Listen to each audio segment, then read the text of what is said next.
Welcome to Grasp NEET Academy. I'm Dr. Swati, Biology faculty, and today we'll be doing the topic digestive glands.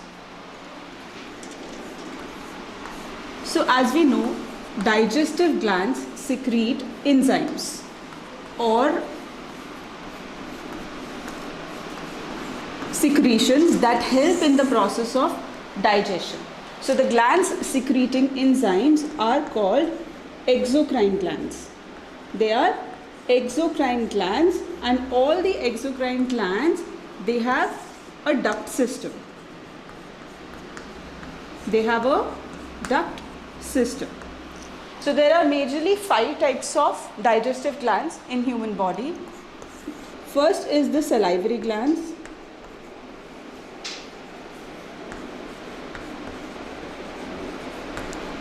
Then we have gastric glands present in the stomach.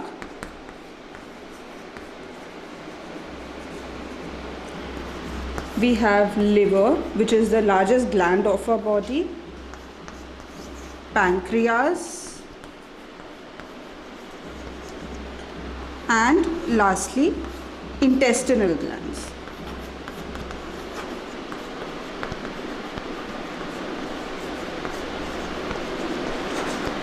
We'll do the details of the glands one by one. Okay?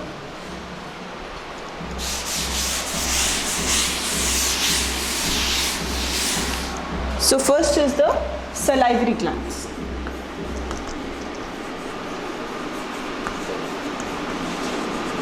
These are obviously exocrine glands, and they are lined by stratified squamous epithelium. Stratified cuboidal epithelium, cuboidal epithelium. There are three pairs of salivary glands. That means you have 6 in number. Total of 6 salivary glands, 3 pairs. Now where are they located? Let's draw a diagram.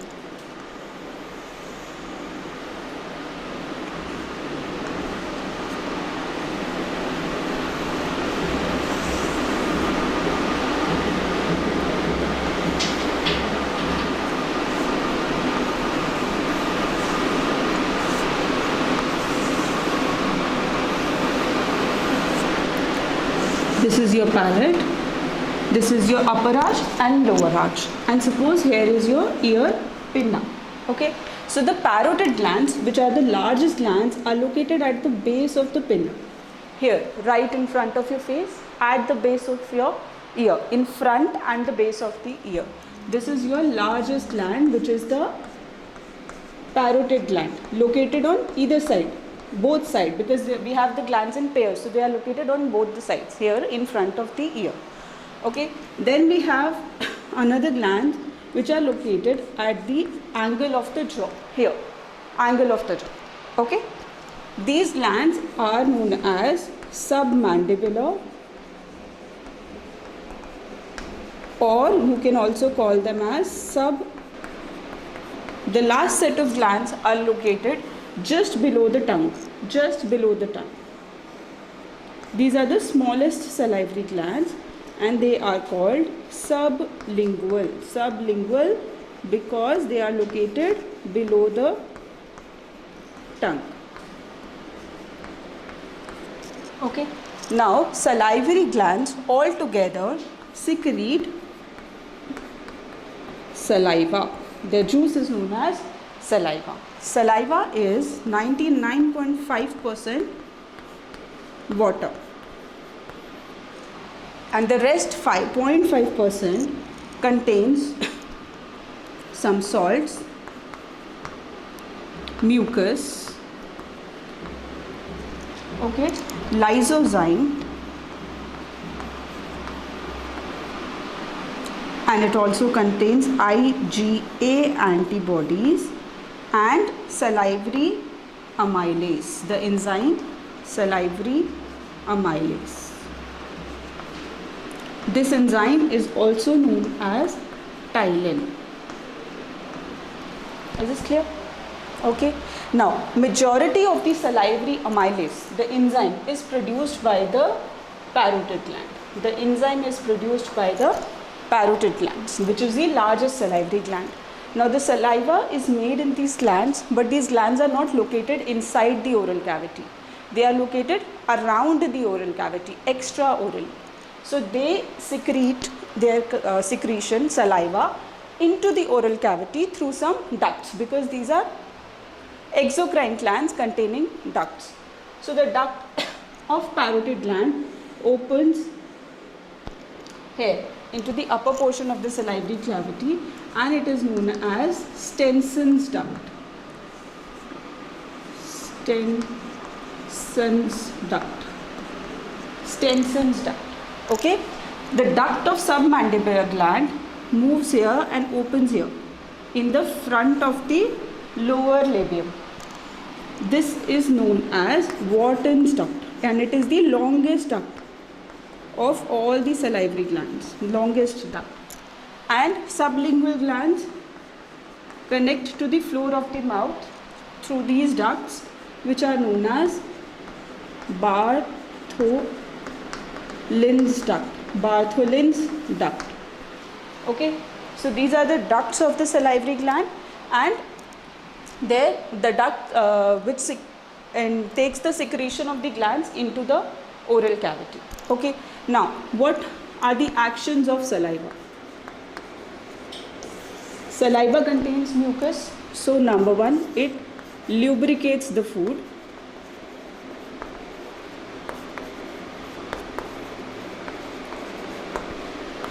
It has lysozyme. Lysozyme is an antibacterial, and it destroys the cell wall of the bacteria. Cell wall of the bacteria. Then it helps in swallowing, speech, and keeping the oral cavity clean.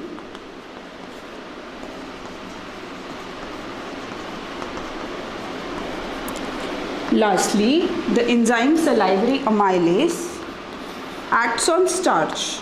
Now one point to remember is that our body cannot digest raw starch. It only acts on starch which is cooked or boiled. Okay, so the enzyme salivary amylase acts on starch and convert it into maltose, isomaltose, and alpha dextrins. Only 30% of the cooked starch is digested in the oral cavity with the help of enzyme salivary amylase. Is this point clear? This is your first digestive gland, salivary glands. Okay. Next, coming to the gastric glands.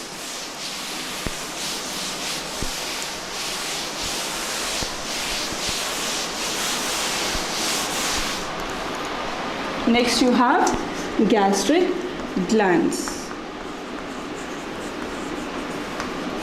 Gastric glands are located in the mucosa layer of the stomach. Mucosa layer of the stomach. Okay. So majorly there are three types of gastric glands. Number one, we have the cells in the gastric glands are oxyntic cells, goblet cells, and peptic cells. These peptic cells are also known as chief cells or zymogen. Zymogen. And another name for oxyntic cells is parietal cells. Most of the glands present in the mucosa of the stomach are located where? In the fundus region. Fundus region of the stomach. Now what does oxyntic cells secrete? Oxyntic cells secrete two components, HCl and Cassell's intrinsic factor. So as soon as the food enters in from the oral cavity in the stomach, HCl will be secreted immediately. First thing HCl will do is create a pH of 1 to 3, which is highly acidic. Now note, the pH of saliva was 6.8, slightly acidic. 6.8, slightly acidic. So when the food enters, the bolus enters the stomach and receives a pH of 1 to 3, number one thing, the enzyme ptyalin becomes inactive. Enzyme ptyalin becomes inactive because of highly acidic pH. Next thing it will do is it will activate the proteolytic enzymes. Proteolytic enzymes secreted by peptic cells. Okay, and HCl, because it's a very highly acidic environment, it also acts as an antimicrobial agent, and it helps in absorption of iron.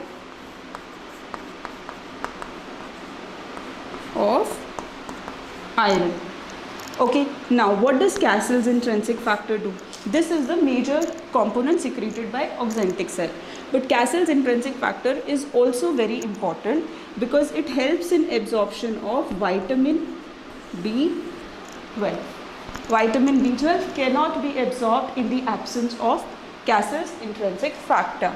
Now these goblet cells, their main function is to release mucus. Now what will this mucus do? Since the content of these gastric glands is very highly acidic, so this mucus will form a lining on the stomach wall and protect the stomach wall from getting damaged by the acidic pH. Okay, this is the function of mucus. It also lubricates the food and helps in its movement. Now the most important, peptic cells and zymogen cells, these will relieve enzymes. Which enzymes? Number one, pepsinogen,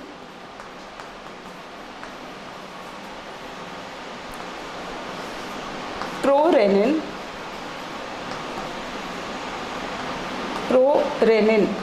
Now remember, when you write renin, double N renin means enzyme, while single N renin is a hormone. Okay, this is a hormone, this is an enzyme, so don't never get confused here. Okay, prorenin, it also secretes gastric lipase, and fourth, gastric amylase. But these two enzymes, although released in very small quantities, are not functional. Because pH is very high, low. It is very acidic. So these two enzymes does not function in stomach. So fat and carbohydrates are not digested here. No carb digestion, no fat digestion. Only proteolytic enzymes are functional in the gastric glands. Okay. Now, how does pepsinogen and prorenin act on proteins in the stomach?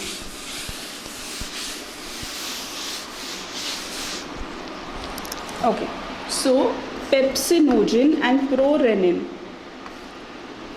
are both inactive forms of the enzyme. Now, protein enzymes are always released in inactive forms because otherwise they will digest the inner walls of our organs, because most of the organs are protein in nature. Yes, most of the cells, organs, our body structures are protein in nature, so protein enzymes are always released in inactive form. So number one is pepsinogen. Pepsinogen is activated by HCl to form pepsin, and prorenin is again activated by HCl to form renin. So in very high acidic conditions, these enzymes get activated. Now, as they receive food, pepsin acts on proteins. Let's write this in. Pepsin act on proteins to form peptones and proteoses.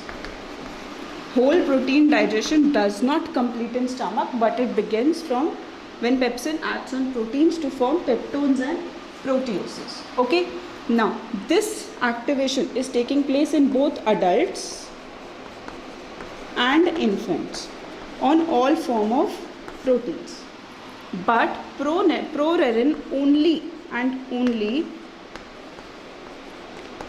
function in infants. On which protein? On which protein? Casein. Casein is a soluble milk protein. So after activation, renin will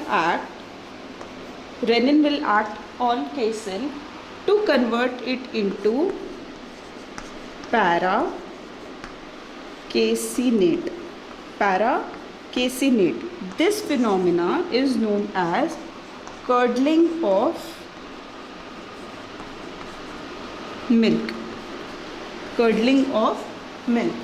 Now, para-caseinate will be acted upon by calcium ions to form calcium para-caseinate. This can be stored in the body, in the stomach of infants for a long time. So this helps in delaying the digestion. Delaying the digestion of proteins. Why it is necessary? Because mothers secrete milk, produce milk in response to the baby's hunger, and then mother needs some time to replenish that amount of milk. So this delay in digestion gives mother some time to replenish that amount of milk. Now this para-caseinate, pepsin will act on this para-caseinate to again convert it into peptones and proteoses. Okay, so pepsin directly acts on proteins in adults to form peptones and proteoses, while renin will act on casein to form para-caseinate, which is called curdling of milk in infants. Then calcium will attach to form calcium para-caseinate, and pepsin will again act on para-caseinate to form peptones and proteoses. This is how protein digestion occurs in your gastric glands, the stomach part. Okay. Now, moving on to the next gland.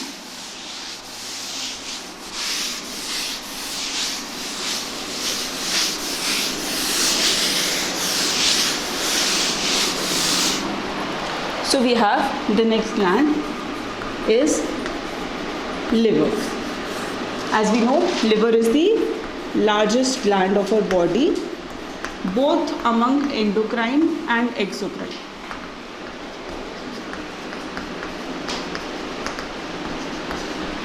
It is the largest gland of the body and performs multiple functions. Now, where is liver located?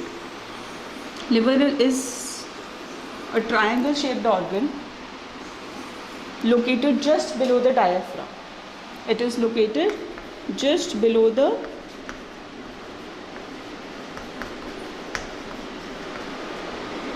diaphragm,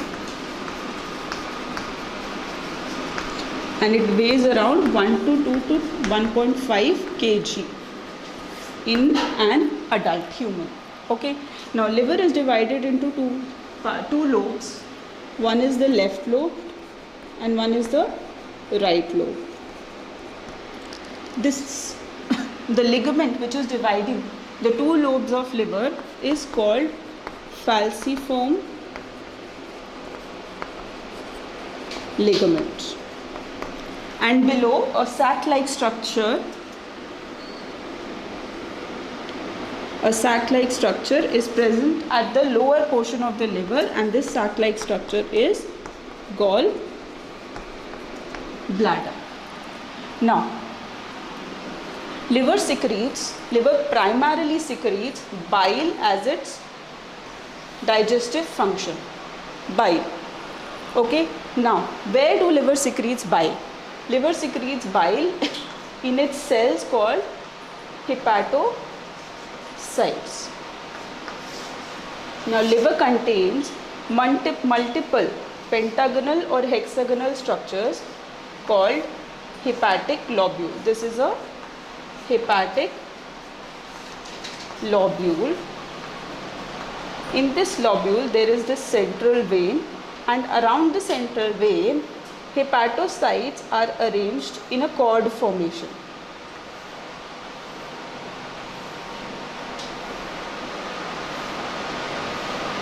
Hepatocytes forms cords. So these are hepatocytes. These cells are hepatocytes, and they make bile and drain it into this canal-like structure called as bile canaliculi. Bile canaliculi. So bile is secreted in hepatocytes, drained into bile canaliculi, and on each end of this hexagonal structure there are 3 openings present.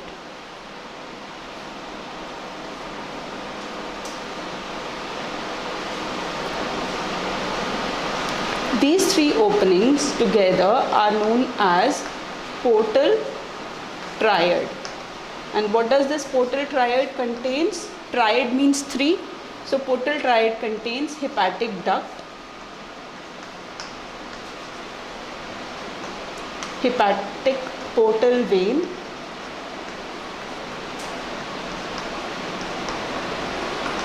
and hepatic artery.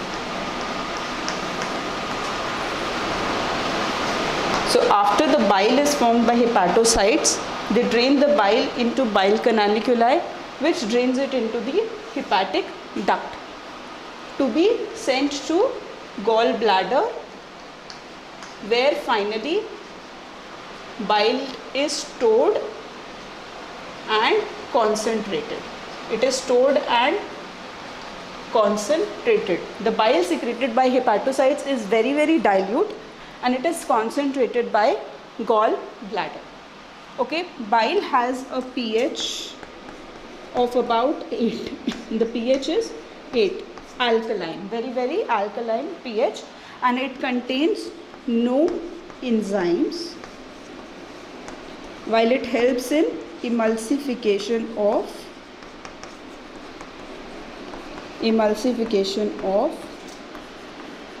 fats.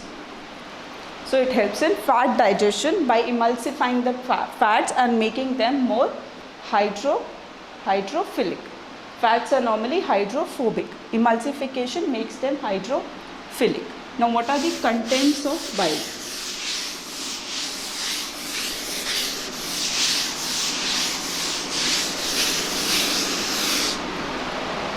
Okay.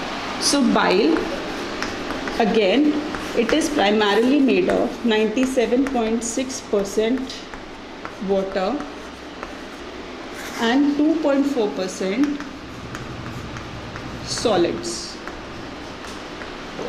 In this solids, you have some organic compounds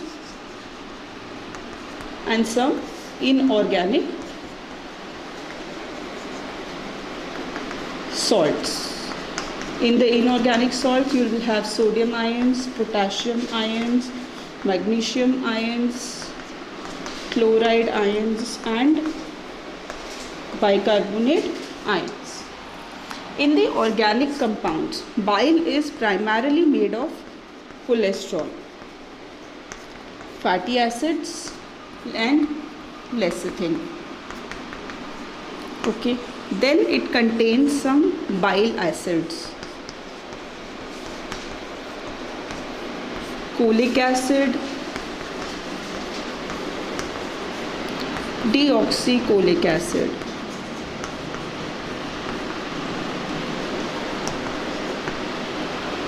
Then number 3, it contains bile salts. These bile salts help in emulsification of fat. These bile salts help in emulsification of fats. Now what are the type of bile salts? Sodium taurocholate and sodium glycocolate. Bile salts also contain, bile also contain bile pigments. Bile pigments. Now how are bile pigments formed? When hemoglobin is broken down, it contains heme chain and globin. Now this globin chain is broken down into amino acid and which are returned to the blood pool for reuse. Globin chain is protein chain. It is broken down into amino acids and sent back to the blood pool so that it can again form hemoglobin. Okay, in the heme group also, iron is recycled, reabsorbed for use. Now the rest of the heme group is broken down into 2 bile pigments. First, it is broken down into biliverdin. The biliverdin gets converted into bilirubin, which gets excreted because these bile pigments are so toxic they cannot be stored in a body. So they are converted into less toxic form, urobilinogen and stercobilin. Urobilinogen is secreted in urine and stercobilin in feces. These are less toxic forms of bilirubin and biliverdin. So what happens when bile pigments bilirubin and biliverdin increase in the blood or the plasma? The condition which will happen is known as jaundice. It causes yellowing of the skin because bilirubin is yellow in color. So in case bilirubin and biliverdin count increases in the blood, it will cause jaundice. Clear? Okay.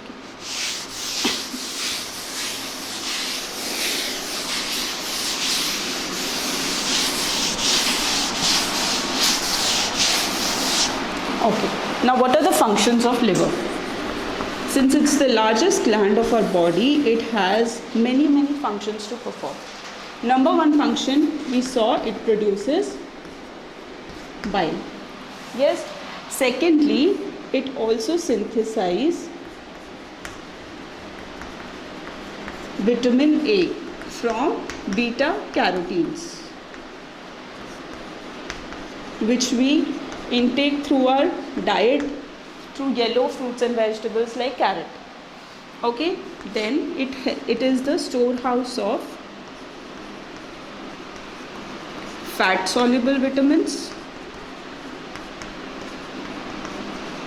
which are what? A, D, E and K,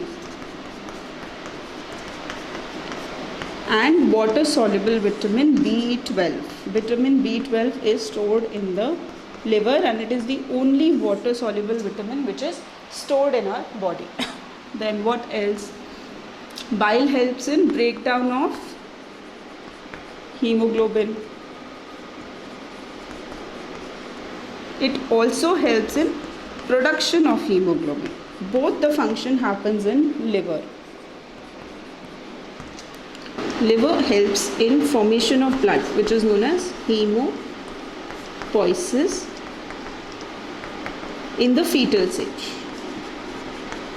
In fetus. So first RBCs are secreted by yolk sac and then liver takes over the function, and in adults RBCs are made in bone marrow. Okay. Then liver helps in many functions, like many cycles takes place in liver, like glycogenesis, which is formation of glycogen. Glucogenesis, formation of glucose. Gluconeogenesis, formation of glucose from non-carbohydrate substances like proteins and fat. Again, it also helps in breakdown of glycogen. Glycogenolysis, breakdown of glucose, lipolysis, breakdown of fat. Then liver also helps in urea formation, which is the excretory role of liver, urea formation. Another function performed by liver is maintenance of blood pressure. How it does is by secretion of angiotensinogen.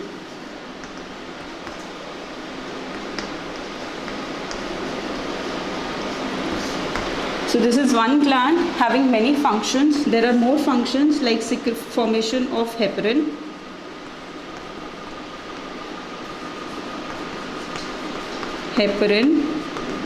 and clotting factors. Clotting factors are formed in liver. This is clear? So let's move on to the next digestive gland, which is the pancreas.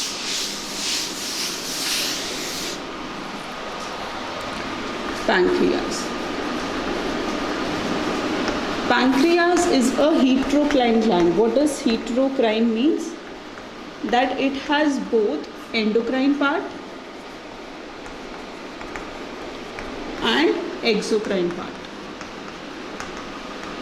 Its endocrine cells are only 1%, while exocrine cells make for 99% of the pancreas. Now, where is pancreas located? If we say this is your duodenum, the C-shaped duodenum, the pancreas are located in this curve and they are leaf-like structures. This is your pancreas located in the curve of duodenum. Okay, now there is a main pancreatic duct which goes in the center. This is the pancreatic duct, and this is an accessory duct.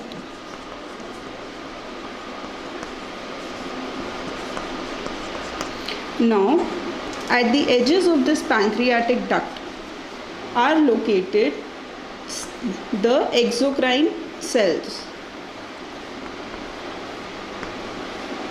These are the exocrine cells called acini.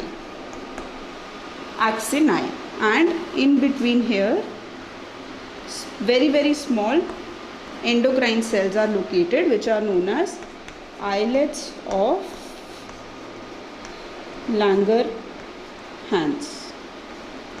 Islets of Langerhans are the endocrine cells of pancreas, while acini is the exocrine unit of pancreas.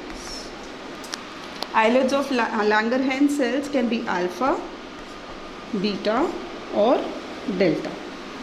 Alpha cell secretes glucagon. This hormone increases the blood glucose level. Beta cells will secrete insulin. This one decreases the blood glucose level. And delta cells secrete somatostatin. This is a general inhibitory hormone. It is an inhibitory hormone and it will inhibit both glucagon and insulin. Okay. Now, coming to the exocrine cells. So, I said they are acini. How does an acini look like? Okay. So, it's a round cell which opens into the duct. Okay. These are the acinar cells. Now what does this axinine secrete? They secrete the pancreatic juice, which contains sodium bicarbonate. This sodium bicarbonate will neutralize the acidity of stomach content. When it comes to the duodenum, it will neutralize the acidity of stomach content, because stomach content is highly acidic and pancreatic juice has a pH of 7.4.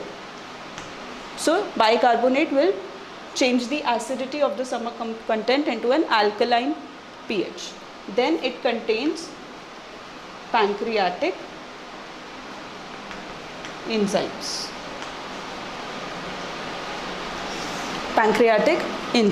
Okay. Now what are the pancreatic enzymes?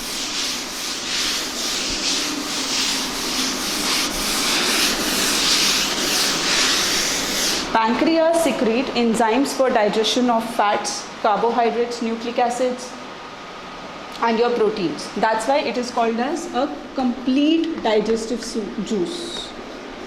Complete digestive juice.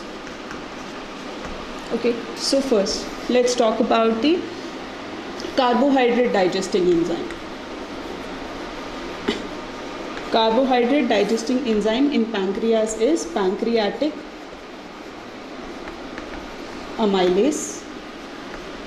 This is also known as amylopsin. Now 30% of the carbohydrates were digested in the mouth. The rest 70% of the starch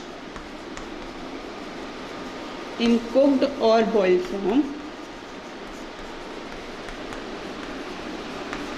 is converted by pancreatic amylase and gets converted into maltose.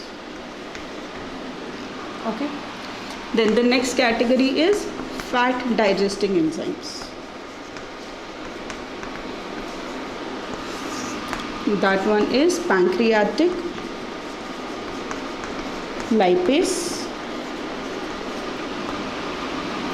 and it acts on fats, rather I should say emulsified fats. Because lipase cannot directly act on fats. It acts on emulsified fats and convert the fats will be converted into fatty acid and glycerol. Okay. Next we have nucleic acid digesting enzyme, which is known as nucleases. So nucleases will act on nucleic acid. To form nucleotides.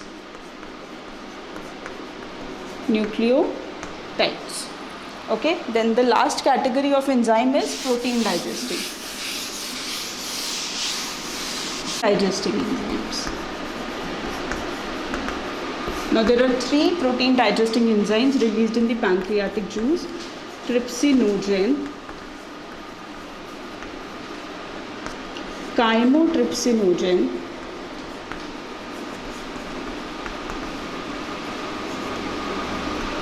and carboxy. It is also released. These are also released in inactive form: procarboxypeptidases. These are all inactive enzymes. But their activation takes place in a cascade process. Cascade process means once one trypsinogen gets converted into trypsin, then the rest of the conversion, trypsin does it itself. Okay, so the first conversion of trypsinogen is carried on by an enzyme, enterokinase. Now this enterokinase is secreted by small intestine. That converts trypsinogen into the active form trypsin, and once one trypsin molecule is formed, it will convert itself and the rest of the enzymes also. So that is why it is known as a cascade process. Okay, now what will this trypsin do? See, in stomach, proteins were converted into peptones and proteoses. Yes, so peptones and proteoses, trypsin, both trypsin and chymotrypsin will act on peptones and proteoses to form polypeptides.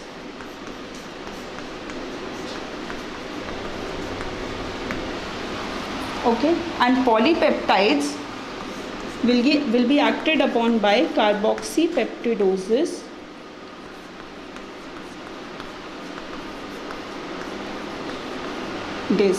to form dipeptides.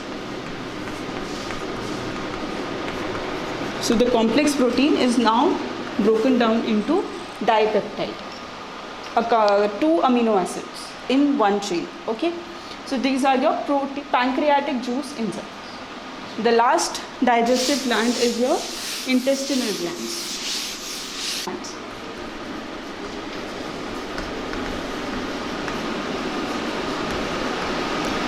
Now, intestinal glands are present in the mucosa, but the modified mucosa of small intestine contains villi, and in villi we have crypts of Lieberkühn,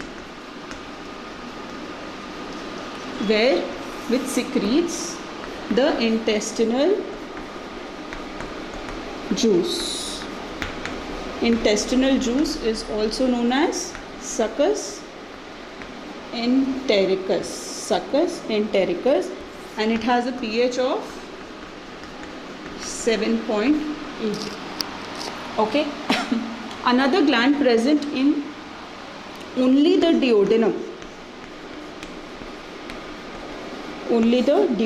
part in the submucosa layer are Brunner's gland.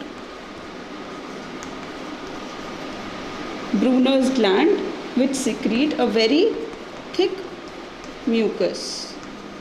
This mucus again makes a layer on the wall of the intestine, the duodenum, because it is receiving very, very highly acidic content from the stomach. Okay, now the crypts of Lieberkühn has 4 types of cells. Okay, so one we have Argenteffin cells. These cells are going to secrete hormones. Then we have Paneth cells. Paneth cells secrete lysozyme. Again, as the lysozyme present in saliva, this one is also antibacterial.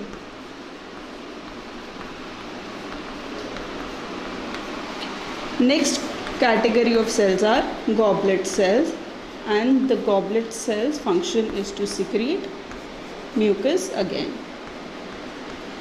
The last category is enterocrine cells. Enterocrine cells are going to secrete enzymes. Okay, just as we studied in pancreatic juice, we have intestinal lipase, which acts on lipids to convert it into fatty acids and glycerols. Amylase, or you can say carbohydrate digesting enzymes. What are these? We have sucrase. This is also known as invertase. It will convert sucrose into glucose and fructose. Then you have maltase, which converts maltose into glucose plus glucose.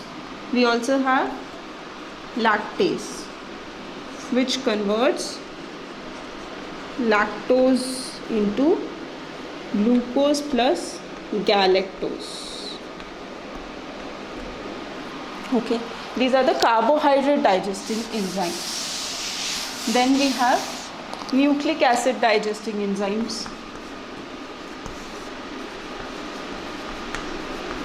So in the pancreatic juice, nucleic acid was converted into nucleotides.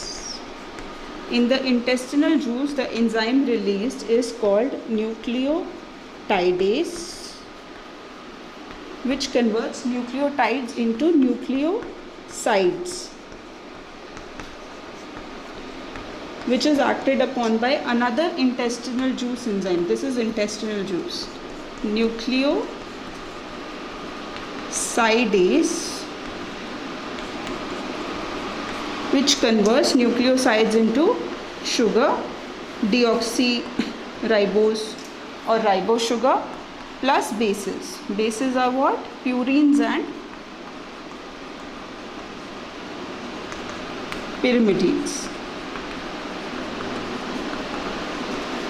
Purines and pyrimides.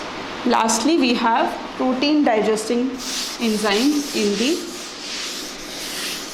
enterocrine cells.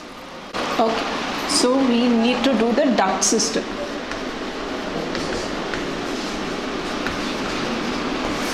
Okay, so first we have two hepatic ducts, right and left hepatic ducts that carry dilute bile.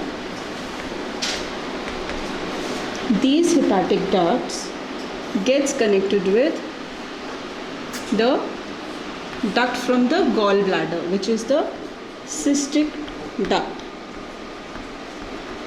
Together they then form a common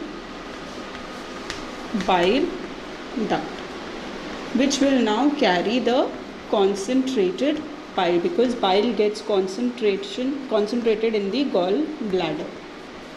Together, the right and left hepatic duct can be also called as common hepatic duct. Now these ducts reach the pancreas. Okay, here is the main pancreatic duct. Main pancreatic duct, also known as duct of Wirsung. These ducts open here, meet the pancreatic duct, and the sphincter that controls this opening is known as sphincter of Boyden. Sphincter of Boyden. Together these two ducts forms hepatopancreatic ducts. Hepatopancreatic duct then opens into the duodenum in a dilated portion known as ampulla of Bartók to enter the duodenum. Now the accessory pancreatic duct will open directly into the duodenum. Accessory pancreatic duct will open directly into the duodenum. Now the sphincter which is controlling the opening of hepatopancreatic duct is known as sphincter of Oddi. The hormones secretin and CCK, cholecystokinin, will regulate the secretion of pancreatic juice and bile through the hepatopancreatic duct. So this is how your digestive juices enter the duodenum for final digestion in the small intestine. Okay. So if you like this video, please hit share, like and subscribe.